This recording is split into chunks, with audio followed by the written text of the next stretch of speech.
Okay, so I'm looking at the two people that I can see, Lisa and Renee. Can you see my slide that says vital work, stress, it's your superpower? Can you give me a thumbs up if you can see it? Okay, good. So one of the avenues that I'm going to use to communicate for the next hour is going to be the chat. I will be checking in with you a lot through the chat.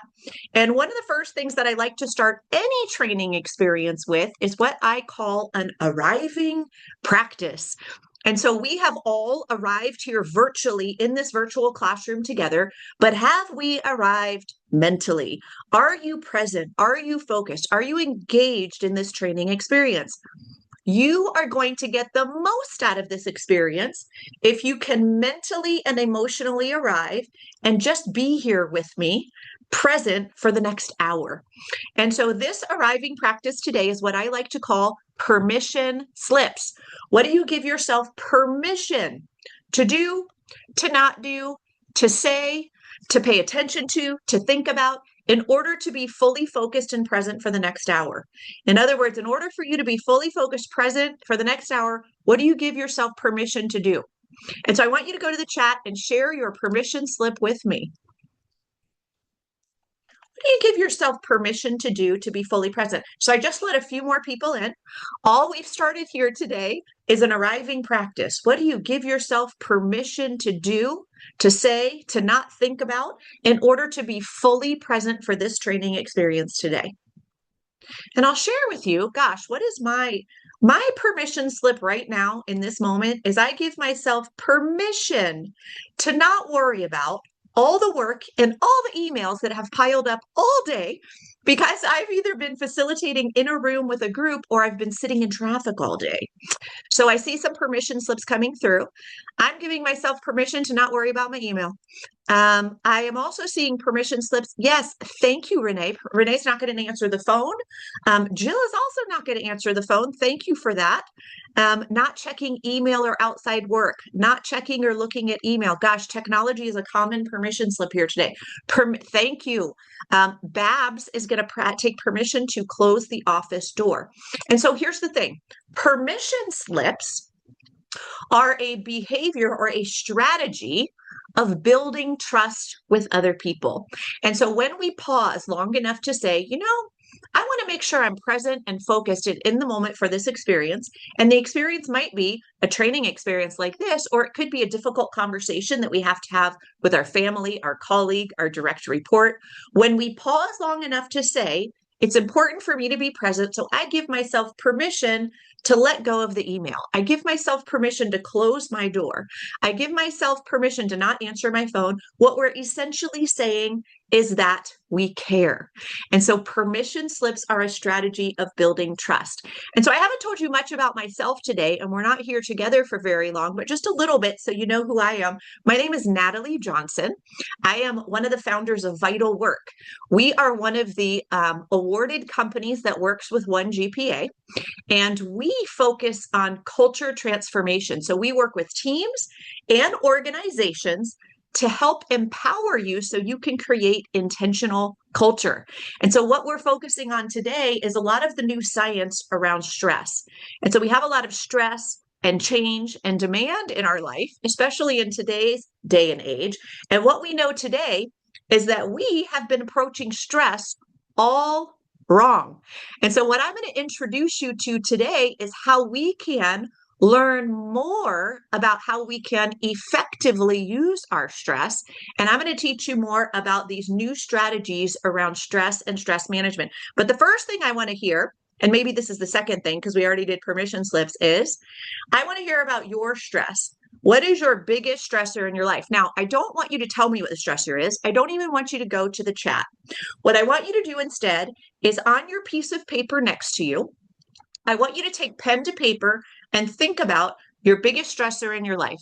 It might be personal. It might be professional. You are not going to share that stressor here today with anyone. This is a private activity. I'm going to be quiet here in a minute. And what I want you to do is I want you to just very freely write about it. What is the stressor? What makes it feel stressful? Who's involved? What are your fears around this stressor? What might happen because of the stressor? So I'm going to give you about 2 minutes to just journal whatever comes up for you on a piece of paper, and I'm going to be quiet now.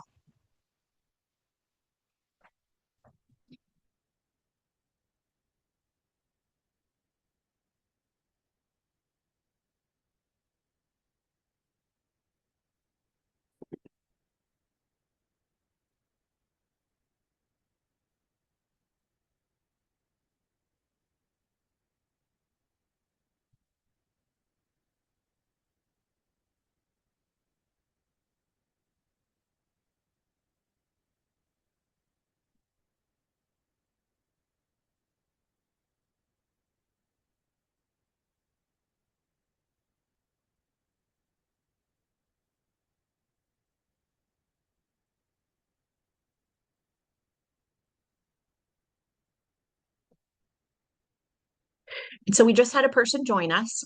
I'm going to repeat. Those of you already writing, keep writing. For those of you that just joined us, I know Rachel was one of them. What we're doing right now is I'm having people take pen to paper and write about your biggest stressor in your life, whatever details come up for you. I'm going to give you another 30 seconds to just finish up writing whatever comes up. Why does it feel stressful? Who's involved? Do you fear anything around the stressor?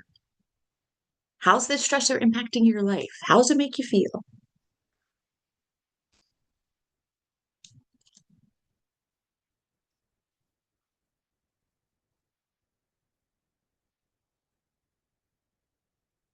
Okay, so I want you to stop writing. Even if you're like mid-word, mid-sentence, I want you to stop writing. And all I want you to share in our virtual classroom here today is I want you to share in one word, how does this stressor make you feel? And only put the one word in the chat.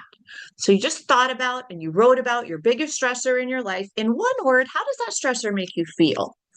Just share the one word in the chat. Again, we won't be sharing what the stressors are. So I see helpless. I see disappointed. I see sad. I see tired, angry. I see mad. I see scared.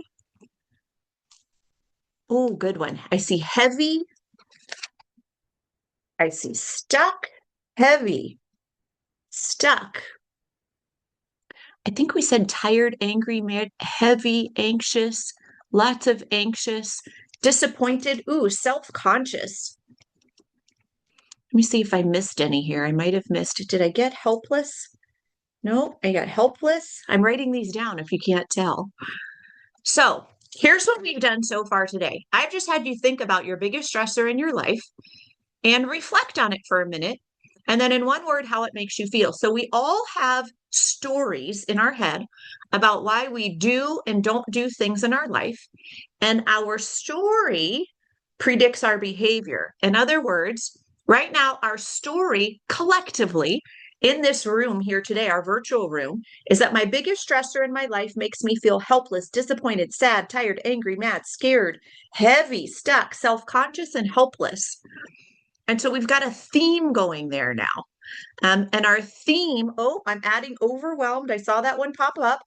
Our theme around how our biggest stressor makes us feel is negativity. There's a theme of negativity floating over the stressor, and that's pretty normal. And the reason that we tend to talk about our stressor as negative is because we've all been taught and told that stress is bad. We even talk about stress like it's negative, like I need to get rid of my stress. I need to manage my stress. I need to protect people from stress. I need to de-stress.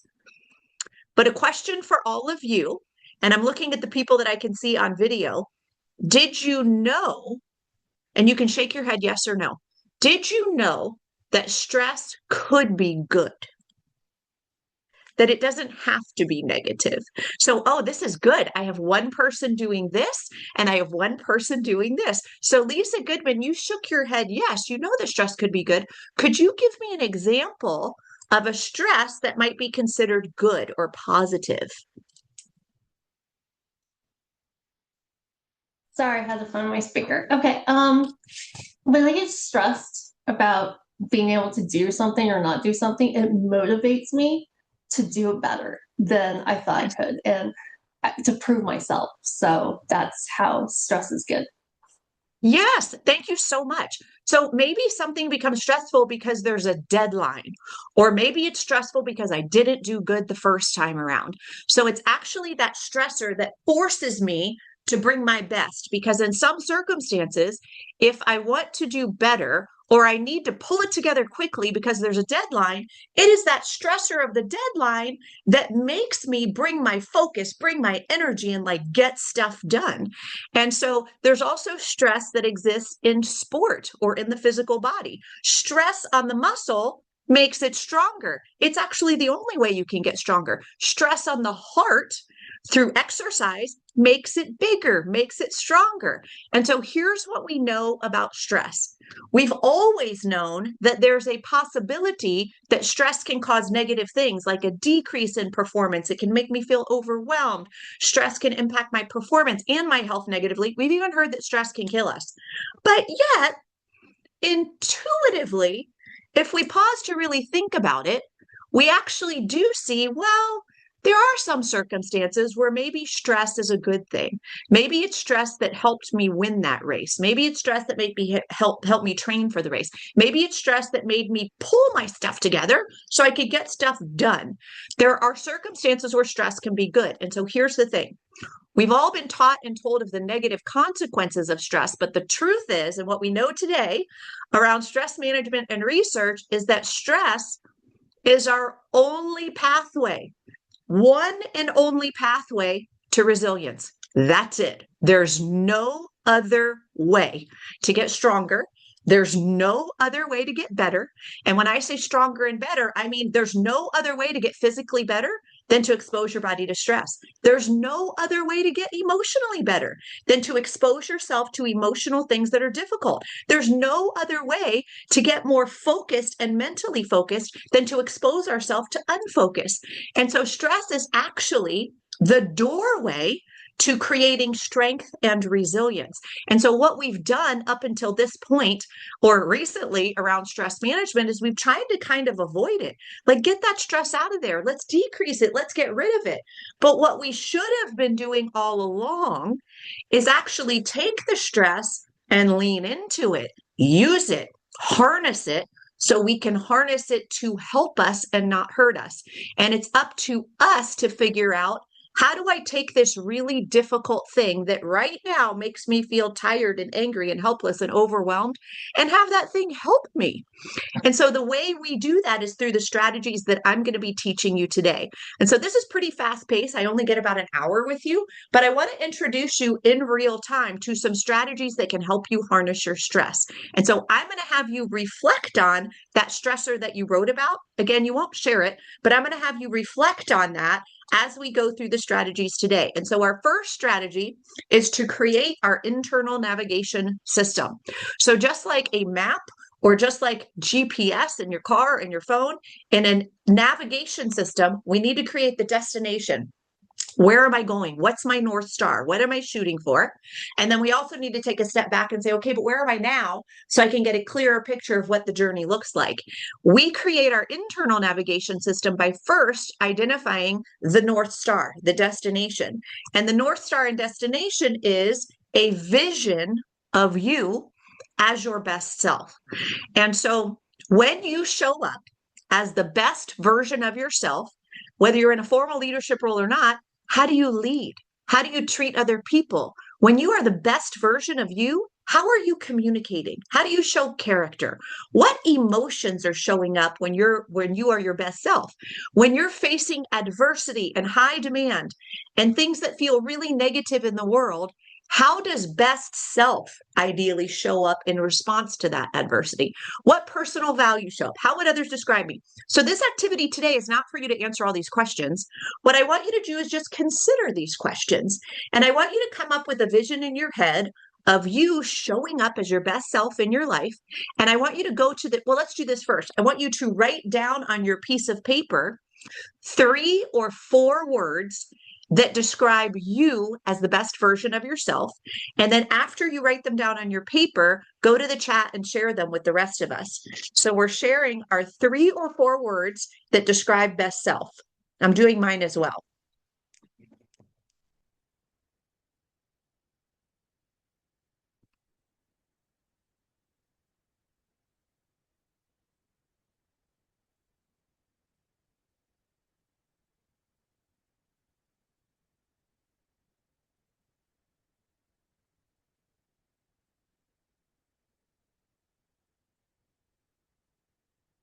So write down your 3 or 4 words and then go to the chat and share them with us. Oh, I like it.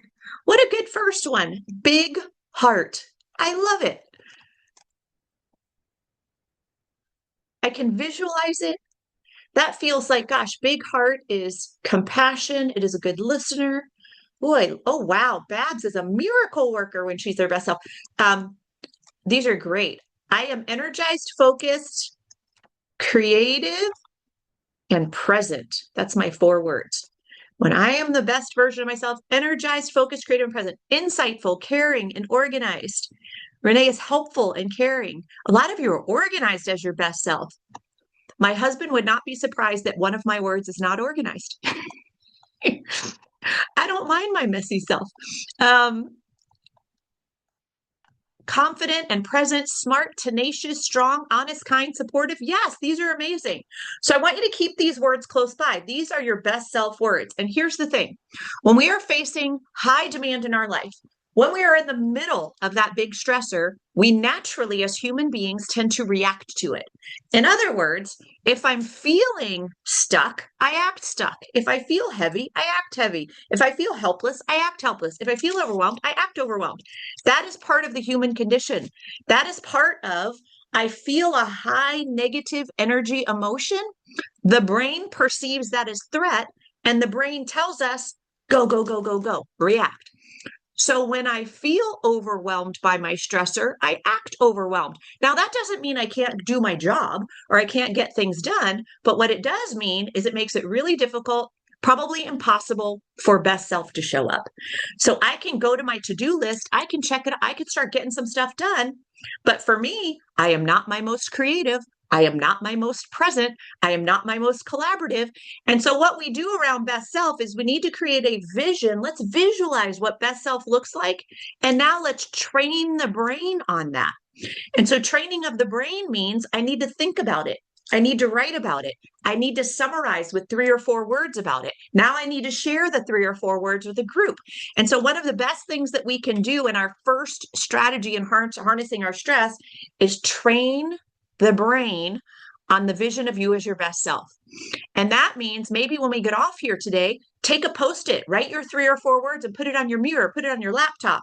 Go share with somebody else that's not here with us today and tell them what your best self words are. Better yet, do this activity with them. Have them sit down and come up with their 3 or 4 best words. Have people share their 3 or 4 best words, best self words. That repetition is training on the brain.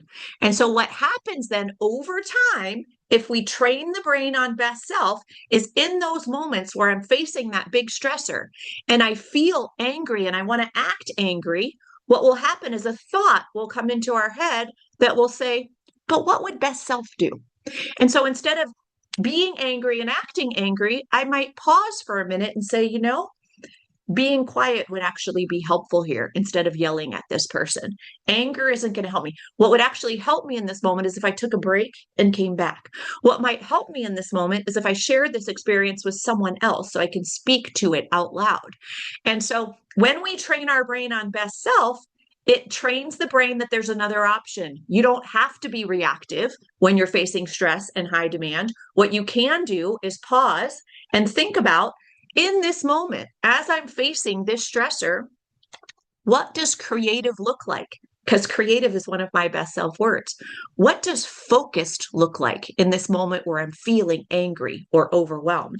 What does creativity look like? What does presence look like?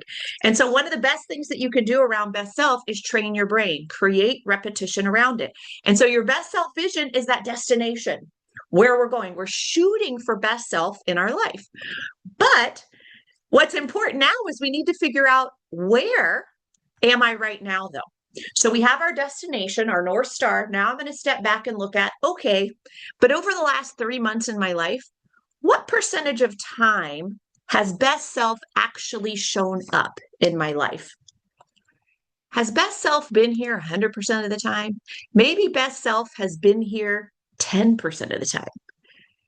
What percentage of time over the last 3 months has best self shown up? And I just want you to write that percentage down. You don't have to share it with us. Is there anyone in our virtual classroom here today that is saying, well, 100%, Natalie, my best self has shown up 100% of the time over the last 3 months? And so if you wrote down 100%, I want to hear from you in the chat, or I want you to unmute and tell me.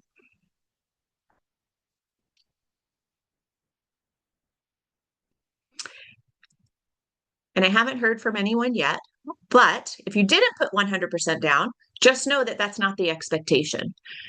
You, as the best version of yourself, showing up that way 100% of the time is not only impossible as a human being, but it's not even a realistic expectation. Showing up as your best self means we have to put energy out.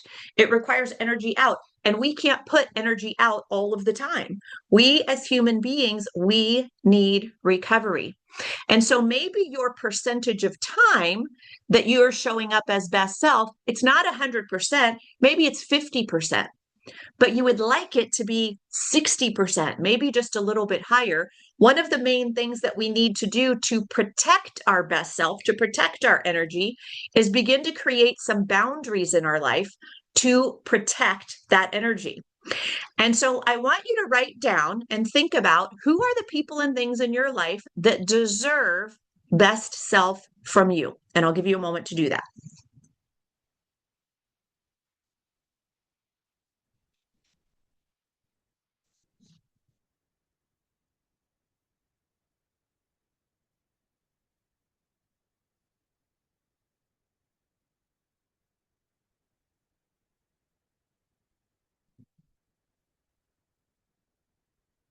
So this is pretty easy, probably for most of us. The people and things in our life that deserve best self, we know who those people are. We don't have to think that hard.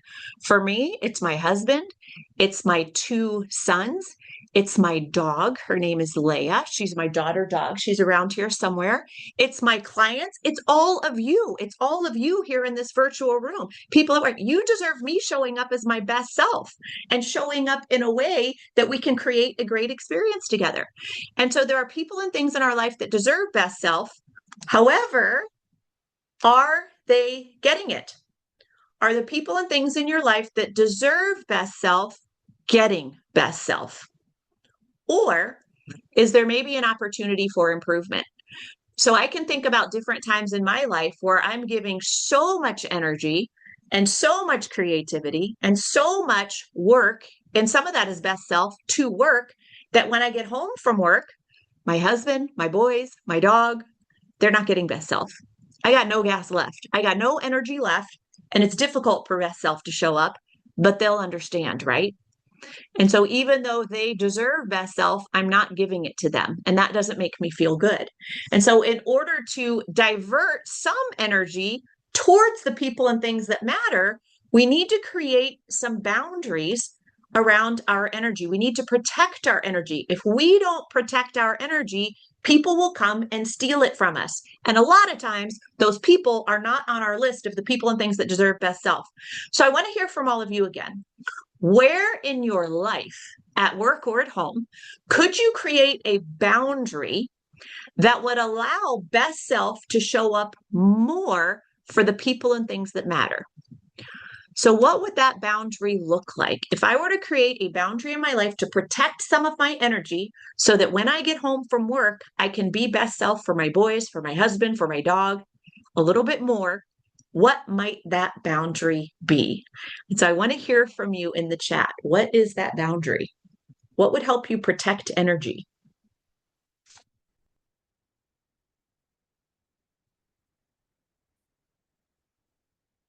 Ooh, so I see in the chat, don't check work phone. So maybe that's protecting energy when you're at home. When I am at home with the people and things that matter, my boundary is I don't check my work phone. That's an excellent boundary. Closing my office door more often. Yes. So you don't have those unexpected people dropping in. Make my best effort to shut off when yes, really shut down, shut off. No social media after 5 p.m. Jill, I love it.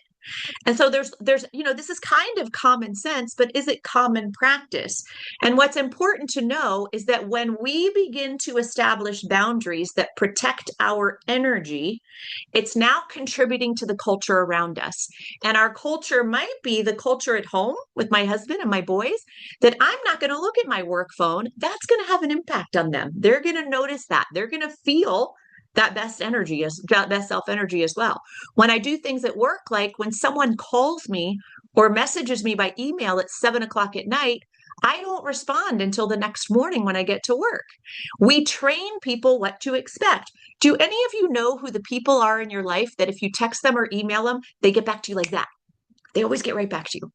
They're the quickest ones to get back to you. We know who those people are. And do you also know the people that if I email them or I text them at 7 o'clock at night, I'm not going to hear from them.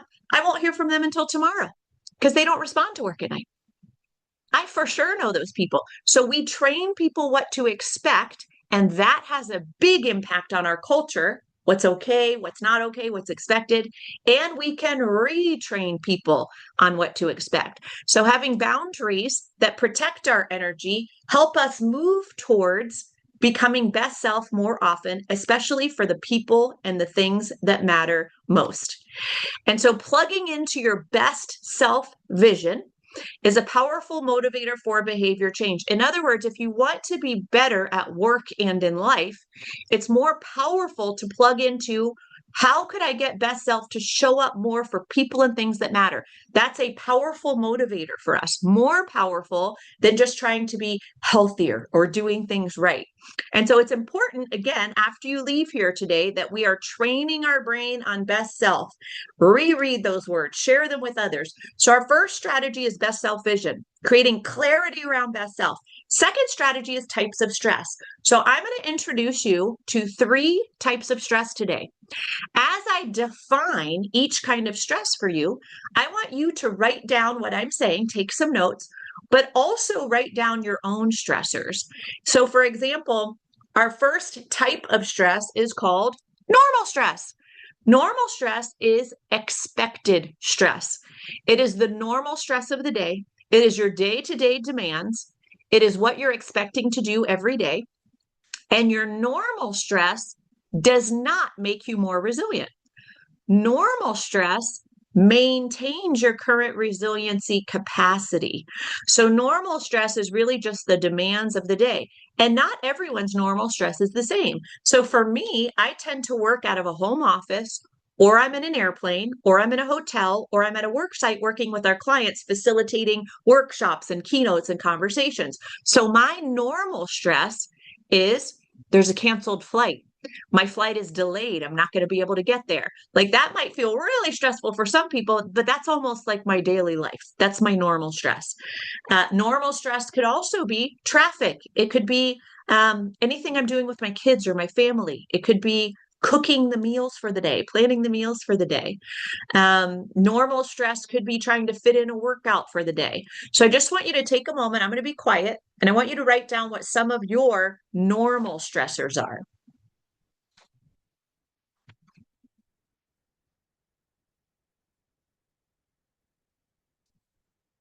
And really, normal stress is again the same. It's like the day to day demands.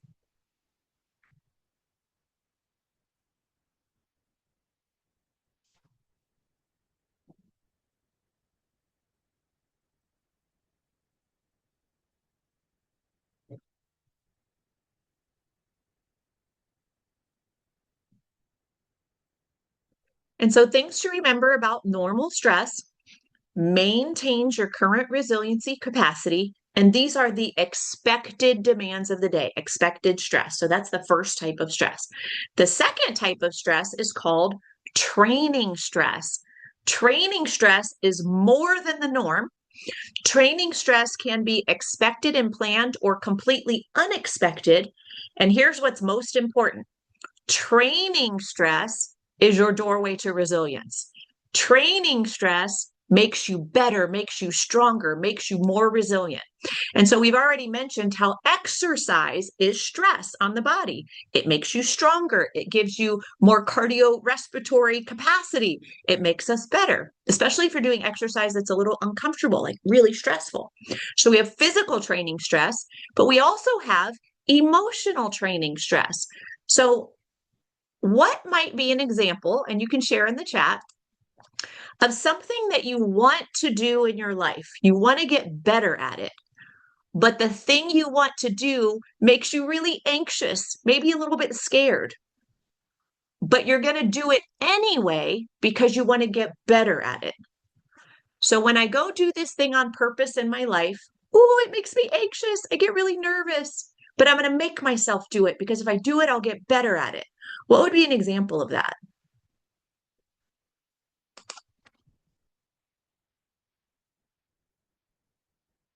And I'm looking in the chat for any examples. What's an example of I'm going to on purpose do this thing that's going to make me anxious, but I'm going to improve? Oh, so good. I'm going to put myself out there to give a presentation. I want to get better at public speaking. That makes lots of people anxious, but I want to get better at it. So how do you get better? You go do more public speaking. And so I expose myself to that stressor of public speaking again and again and again. And then eventually that anxiety begins to subside. And then eventually that anxiety becomes more confidence, less anxiety, and I'm better at it. Yes, Jill, attending social events. You might feel anxious about attending social events. And so the easy thing to do is I'm just not going to go to any social events. But maybe you recognize, it's hard to get there, but it helps create connection with other people. It might be family. It might be people at work. So I'm going to force myself to go to a social event all by myself in an effort to network, in an effort to create connection with other people. It's a great example.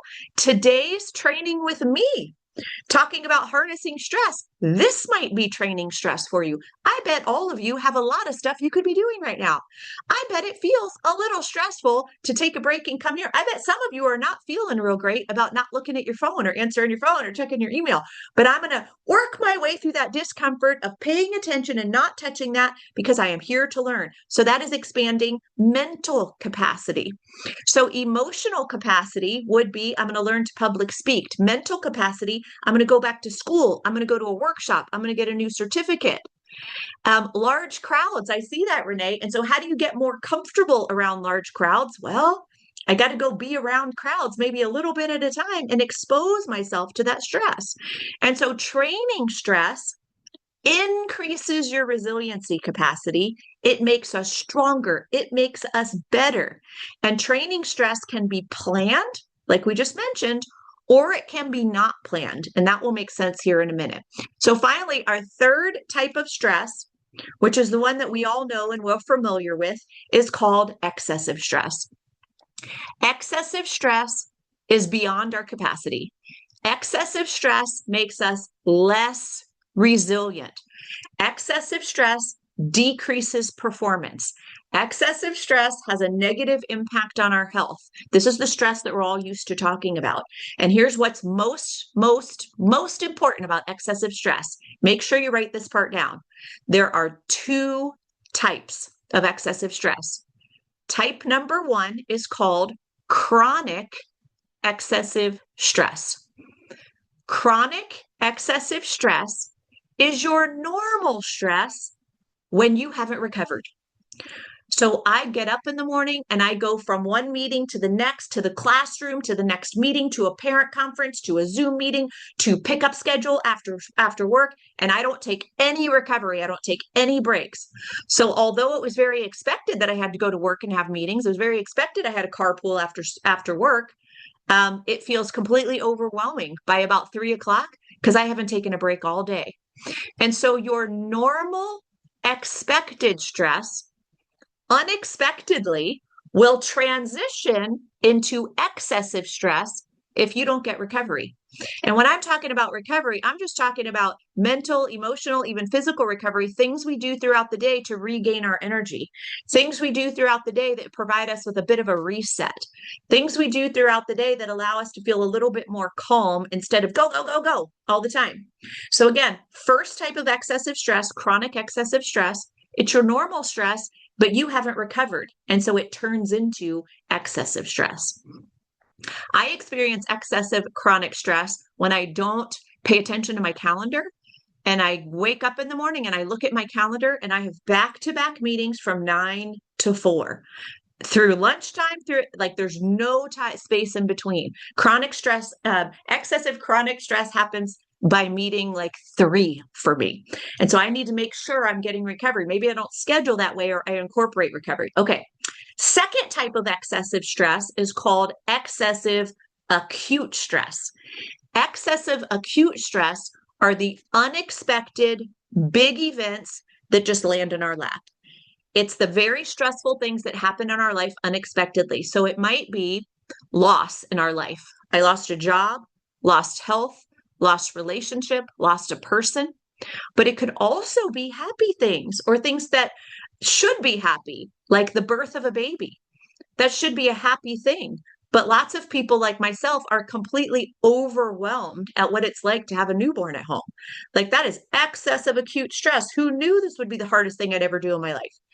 Planning a wedding can turn into excessive acute stress. Seems happy, yay, but so much stress, so many plans that turns into excessive acute stress. So again, because this is important, 2 types of excessive stress: acute, which is our big stressful events in our life, and chronic, which is normal stress that transitions into excessive because we haven't recovered. And so I want you to think about right now your excessive stressors and write down what they might be. What feels like excessive stress for you in your life? And also write down what your training stressors are. Do you have any training stressors in your life right now?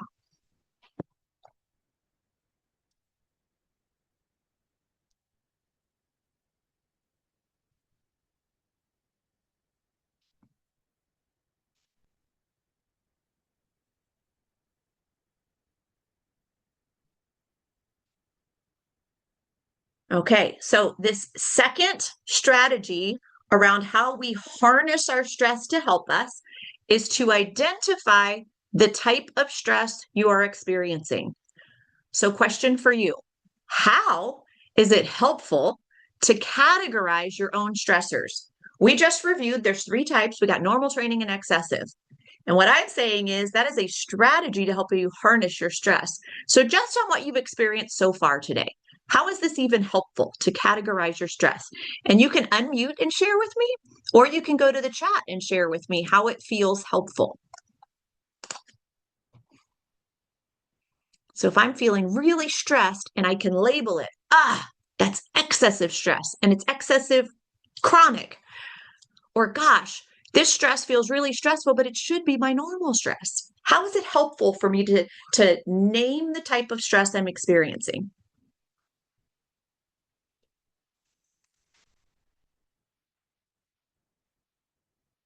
Anyone?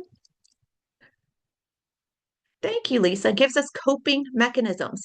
So the truth is, I haven't actually connected the dots for you yet on how this is helpful. I wanted to check in and see like what's already coming up for you. And you're right on point. It does help you to determine what to address first. It can help you cope. It can help, it creates a pause necessary so I could think about, gosh, what would best self do in response to this stress? So pausing and naming a stressor creates space so that I'm more responsive and less reactive. Makes you stop and compare the scope of the stress. Yes, so good. So these are all accurate, all correct. There's one more reason why this is helpful, but I'm not going to share it with you until we're finishing out today because it'll make more sense then. So our first strategy is getting really clear on best self and training the brain so the brain recognizes that when I'm facing adversity and hard things, I have the option to react to it. And I also have this other option of showing up as best self. The second strategy is identifying the type of stress you're experiencing. The third strategy is balancing stress with recovery. And so we've talked just a little bit about recovery because I said your normal stress is going to turn into excessive stress if you don't get recovery. So what's also important around stress is to balance stress with recovery at a regular cadence. And so when we're balancing stress with recovery, it doesn't mean I experience this big stressor in my life, therefore I have to balance it with big recovery. Balancing stress with recovery actually means that we're more intentional about creating strategic micro recovery in our day. And so I might have this big stressor in my day that's represented by this weight here on the left of this balance beam or seesaw that we have here. I have this big stressor, a big meeting, a big presentation. Well, I want to show up as my best self for the presentation. Therefore, leading up to that presentation, I want to make sure that I have 3 micro recovery moments that are happening. So maybe I come into work and I go do something that allows me to reset. I work for about 90 minutes, then I take a break and I do a lap around the hallway and come back. Then I come in and I work longer and I'm working on the presentation. Well, I'm going to go refill my water and take a step outside and come back. Another 60 to 90 minutes, I'm going to go chat with my friend that always makes me laugh. So there's these micro recovery breaks that are intentionally happening in order to balance stress with recovery. And if we don't balance stress with recovery, what can happen is we experience a stress and then a stress and then another stress. And then what happens is we're experiencing overtraining of the system in the body. And that's when stress is negative. And so when we're sustaining high performance throughout the day and we're getting recovery, it looks like this visual on my slide. I call this oscillation. And so maybe I come in the morning and here I am here doing some work. Energy is going out, but about 60 to 90 minutes in, I go seek recovery here. And I go do something that allows me to emotionally and mentally recover so that I can then go back up with energy going out, getting stuff done. And then 60 to 90 minutes, I go and I seek recovery down here. And so I'm oscillating between energy is going out. I'm going to intentionally go do something so energy can come in and I can get recovery. Then energy is out, and then I'm going to go do something so I can intentionally bring recovery in. Oscillation is necessary for us to show up and be best self. If we don't oscillate, what's called linearity happens. And linearity is when I come in the morning and I'm doing hard work and maybe I'm in a classroom, maybe I'm in meetings, and then I just keep going. I don't take recovery. So it's energy out, energy out, energy out. And so you could see that this line won't look like oscillation. It'll look like energy is going out and it keeps going out and it keeps going out and it keeps going out and there is no recovery. And now I'm in excessive stress and everything feels overwhelming and it's too hard for best self to show up. But now it's time to go home and I'm exhausted. And so linearity is overtraining of the system. We're requiring lots of energy out with no recovery. And that's what we want to avoid. And so a typical day, when we're moving at a fast pace, it's easy to do that. And so I want all of you to think about what this strategic micro recovery might look like. What are some examples? Because all of you work in different environments than I do. I'm in this home office, or I'm in an airplane, or I'm in a classroom. Micro recovery for me might look very different from you. Go to the chat and share with me if you were to get strategic, so I'm going to plan it, micro recovery, things you can do in like a minute or two, every 60 to 90 minutes throughout your day, what would you be doing? What does that mean for you? I'm looking in the chat for different ideas that you have.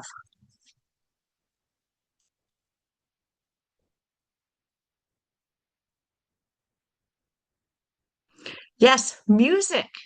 So go for a walk. Listen, I have playlists on my phone that there are songs. Right now, there's a lot of Michael Jackson and Taylor Swift. But those are the songs right now that the song comes on and I'm like, yes, I just feel better. I'm uplifted. And it'll be different for different people.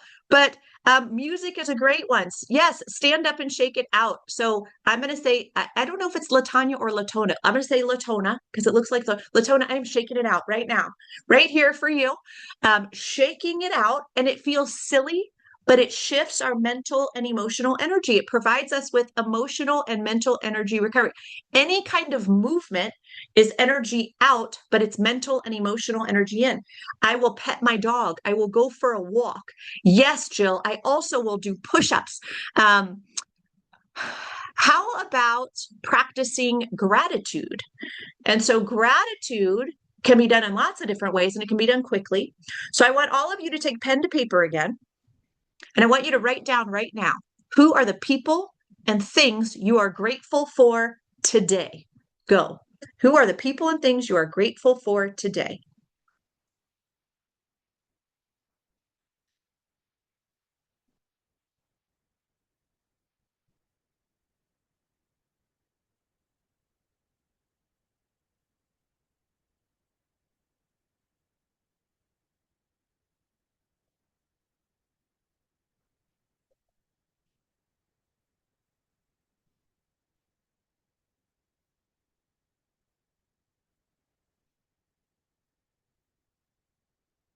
And you can stop. So we want micro recovery to be micro. We want it to be short because here's the thing. When you look at recovery as something you have to leave to go do, you're way less likely to do it.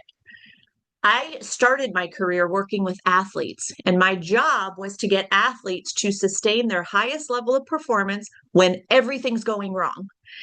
And what was really important for those athletes was when mistakes were being made, whether it was by a teammate, by them, when everything is going wrong, they need ways of recovering that they could do on the field. Recovery is not go sit on the bench. That would provide them with recovery, but that doesn't work in sustained performance. Recovery needs to be part of what you're already doing. And so when we think about micro recovery, it's the things we can do without leaving.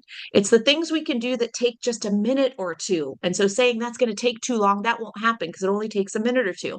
So my most common recovery strategy is deep belly breathing. So lots of times while I'm facilitating or speaking or even in an airport stressed out, breathing deep into my belly can help. It helps bring a little bit of calm. Gratitude is the other one. So you just wrote down people and things that you're grateful for. How do you feel when you're thinking about the people and things you're grateful for? It shifts us to an emotion of gratitude, but it also helps create calm, more receptiveness. So I use gratitude a lot. I'll be in a situation just like this one where I'm on Zoom and I'll be in a really tough meeting with one of our clients and we've gone on too long and people are asking questions about things that they should know. And I can feel I'm getting real impatient with people and these processes. And so if I'm not careful, I'll say something like, hey, I think we've already talked about this. Or I'll interrupt, just want to let everyone know I got a hard stop in 10 minutes. Both of those are not helpful. Both of those are me showing up not as best self. That's me as impatient self. And so when I notice the red flag of, oh, shoot, I'm getting impatient with this meeting, with these people, all I do in the moment, I don't leave, I don't do anything. I look down and I write down two things I'm grateful for. And then I look back up and I'm better. And I don't say the thing that's not going to help. I might say nothing, or I might, in those few seconds that I practice gratitude, now I can actually say something that's really helpful to the meeting. Now I can pay attention and be best self. And so, what's most important about micro recovery is that it's integrated into your workday. Just like the athletes that integrated into play. My athletes that I used to work with, their micro recovery had to be 7 seconds or less. It happened on the field. Okay, so we have a couple different strategies now. We have getting clear on best self, identifying the type of stress you're experiencing, and also balancing stress with recovery. These are some other intentional recovery strategies that don't take that long. You can do them in place. Being kind to another person, texting someone and telling them you're grateful for them. Go tell somebody you're grateful for them. It provides them with recovery and you. Listening to music. And so these are all very intentional and strategic because we are doing it on purpose in order for us to show up and create that foundation of resilience and that foundation for which best self can show up. And so our last strategy that we're going to talk about today is called skillful storytelling.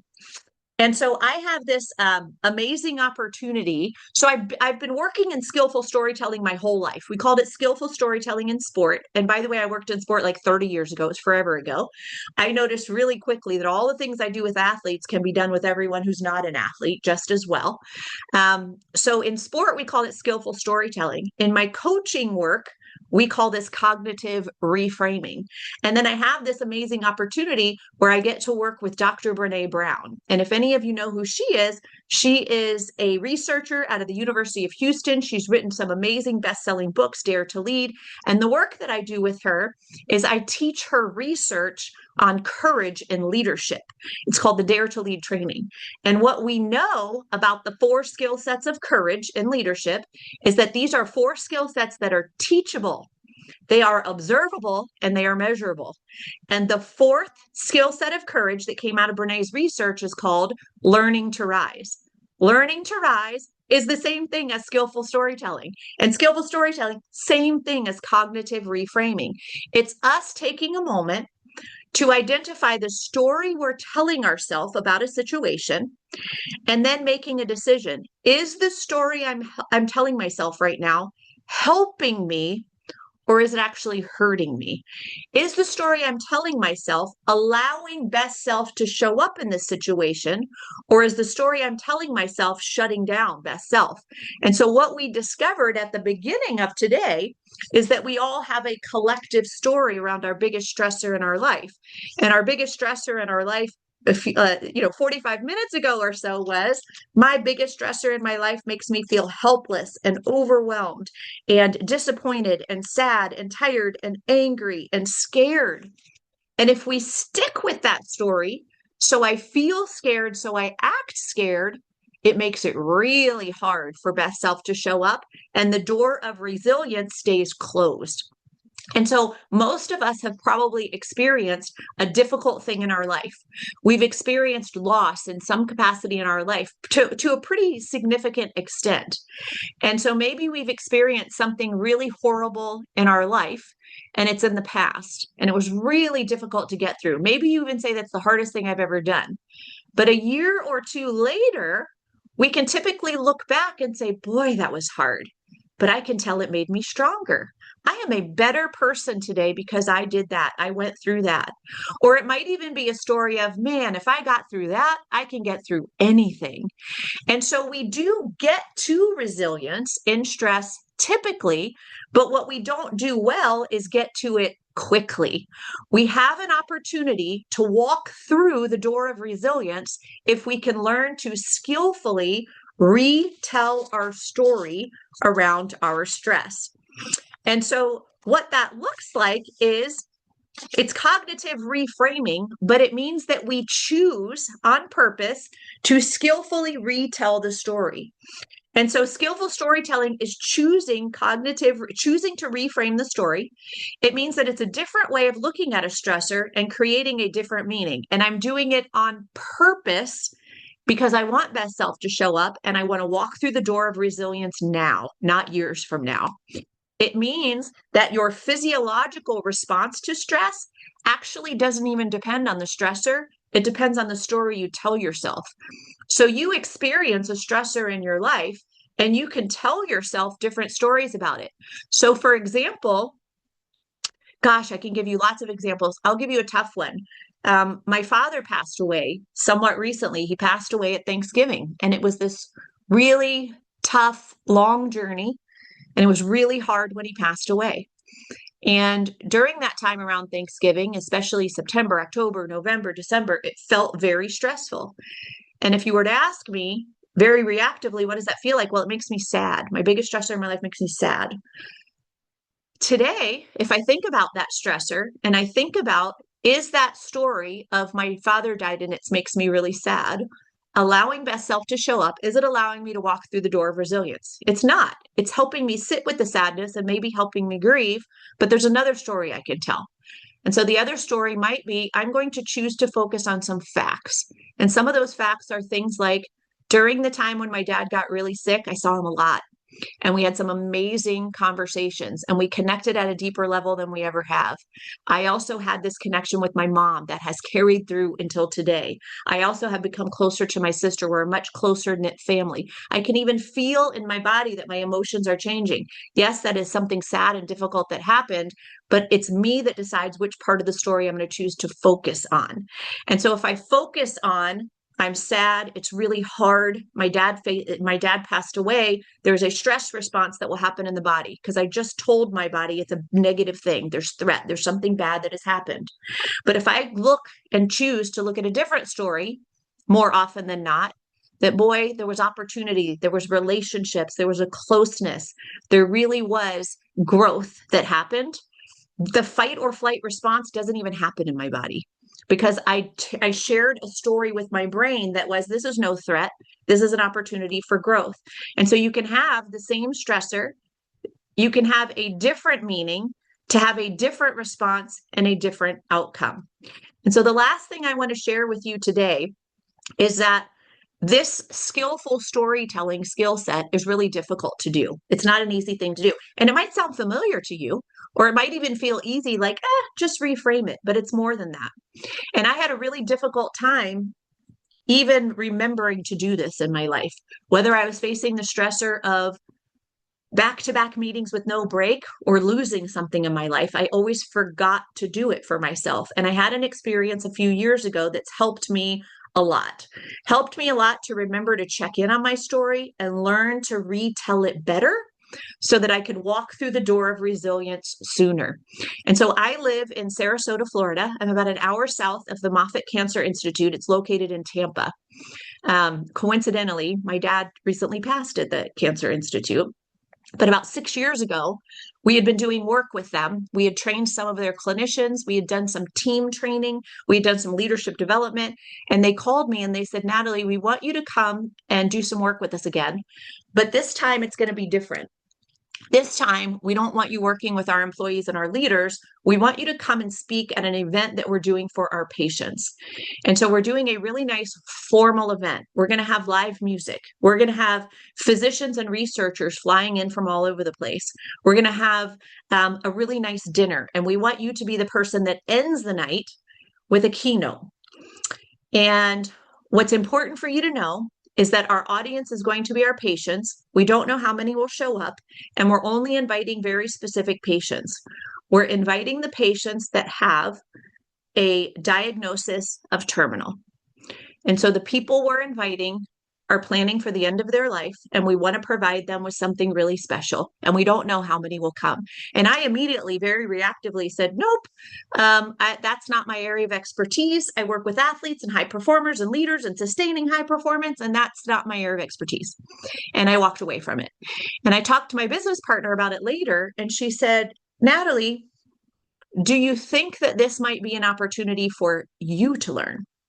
So instead of leaning into that anxiety and saying no, what would it look like if I leaned into the stressor and the anxiety and did it anyway?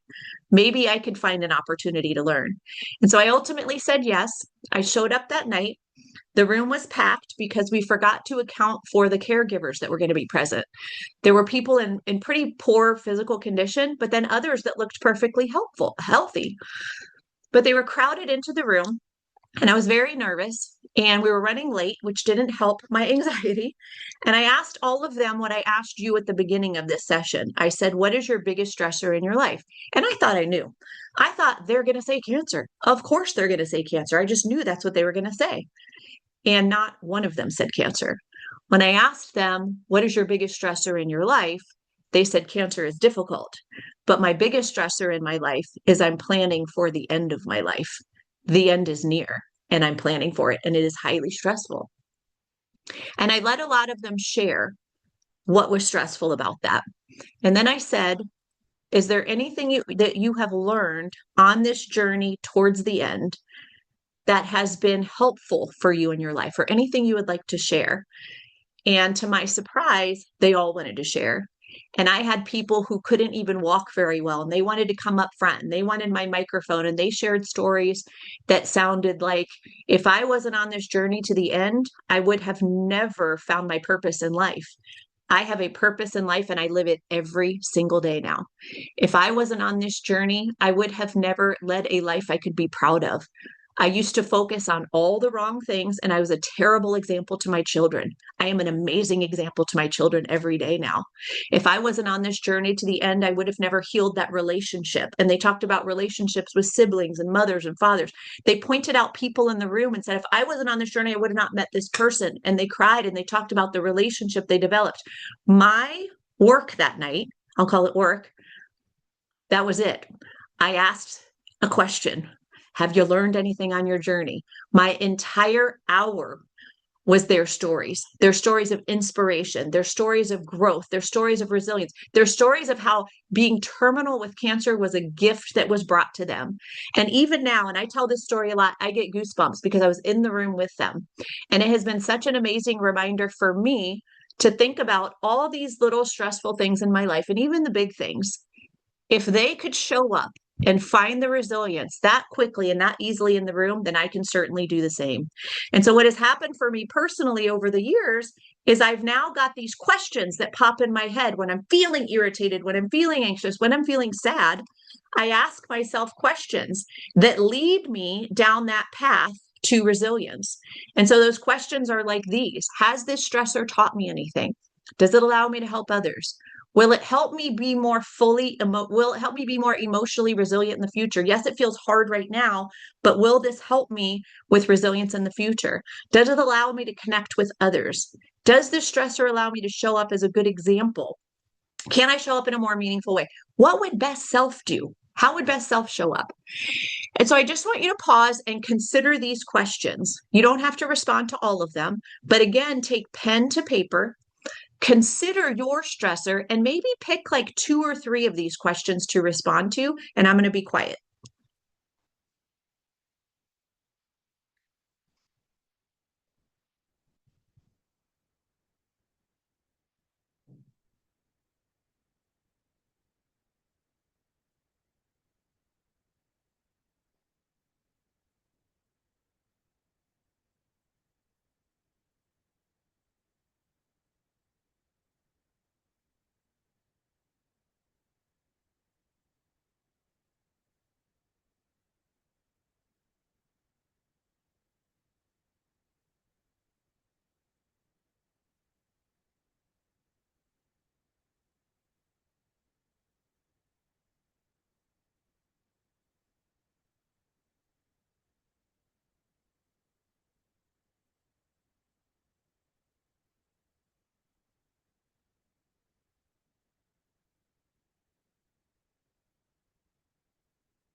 And so I just want you to think again. And I know you might still be writing, but in one word, how does this stressor make you feel now? And revisit the chat and share your one word with me. In one word, how does this stressor make you feel now?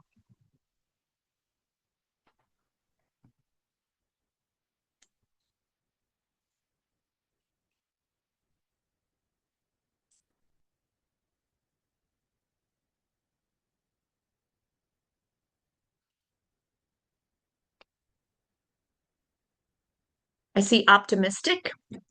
If I think about mine, I feel grateful. I feel connected. What are some other words?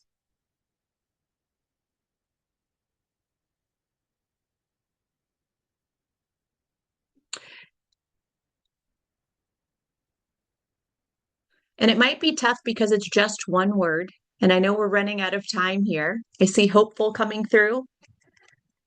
But what I just want to share with you is when we choose to pause And we choose to lean into how could I skillfully retell this story so that best self can show up and I can walk through the door of resilience. It's very powerful because in just a few minutes today, we went from my biggest stressor in my life makes me feel stuck, self-conscious, helpless, overwhelmed, and heavy.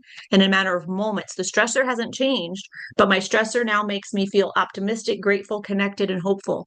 When I feel hopeful, I act hopeful. When I feel connected, I act connected. When I feel optimistic, I act optimistic. Best self can now show up. This is again training in the brain. And the last thing I'll share with you before I let you go is I said I would revisit the 3 types of stress. Here's why this is important. If I'm experiencing an excessive stressor and it's chronic, it means that my normal stress has transformed into excessive stress. I have the ability to change that. If I identify my stressor as excessive chronic stress, that means that normal stress has transitioned and I need to seek recovery as soon as possible. So if I have named my stressor excessive chronic stress and I go seek recovery, it turns it back into normal stress. So I have the power to take excessive stress and turn it into normal. If I'm experiencing an excessive stressor that's a big one-time thing, difficult thing in my life, I have the ability to take that excessive acute stressor and turn it into training stress by skillfully retelling my story and doing that over and over and over again. And so with that, I want to close us today. We learned our 4 skills. When we are no longer able to change a situation or challenged to change ourselves, the last thing I'll leave you with is we're offering what we call as a live culture journey series. These are free workshops that we offer to our current clients. I know none of you are our current clients, but we have a couple really good trainings that are coming up, and I wanted to invite you to there today. There is no cost; they are complimentary. We offer them about once every 3 months or so. Thank you so much for being here with me today. Thank you for your energy. Thank you for your time, and I hope to see you again. Bye-bye.